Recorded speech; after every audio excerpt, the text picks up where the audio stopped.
From a distance, the forest looks intact, but venture slightly in and the destruction becomes evident. This is the endangered Maasai Mau forest, stretching 42,000 hectares within the vast Mau forest complex. The difficult terrain does little to deter illegal loggers. We have walked about 1 kilometer in, and you can see what is happening. Further up, I'm told by the officers here, there is even more destruction. The Maasai Mau forest has turned into a miller's playground. When we were coming in, I was shocked.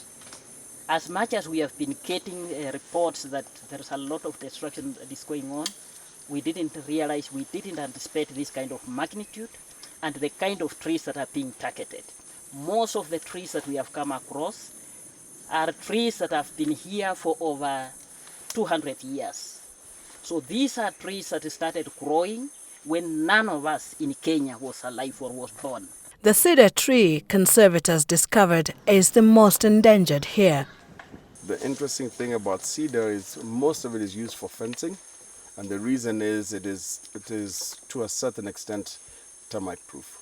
So you buy a cedar pole, you put it in the ground, it does not rot and it's not eaten by termites. That is why there is such a demand for the cedar pole. My request is that we ban cedar totally. All blocks in the entire Mau complex are under the Kenya Forest Service, except this that is managed by the county government of Narok. But with the destruction escalating, conservators are putting their heads together to come up with a lasting solution. But their decisions are likely to upset not only the illegal loggers, but also the forest inhabitants watching from the periphery. Anybody who is illegally settled in this forest must move out. There are people coming in, I just don't want to get into that politics. In fact, the Maasai Mau is a hot issue politically. People have been encroaching into the forest from as far back as 1997, when the then County Council allocated parcels to individuals. Many settlements, including Sierra Leone, Kaplelach, Ararwet, Nyamirandogo, among others, sprouted. A proposal to compensate the landowners with some 3 billion shillings back in 2009 was made, but the government failed to honor it.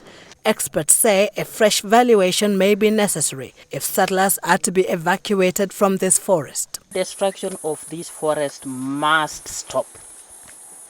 It must stop, and the government is going to use all the resources at its disposal to ensure that it stops. KFS is adding nearly 100 boots on the ground. More will come from the GSU and administration police units, as well as the county government's force.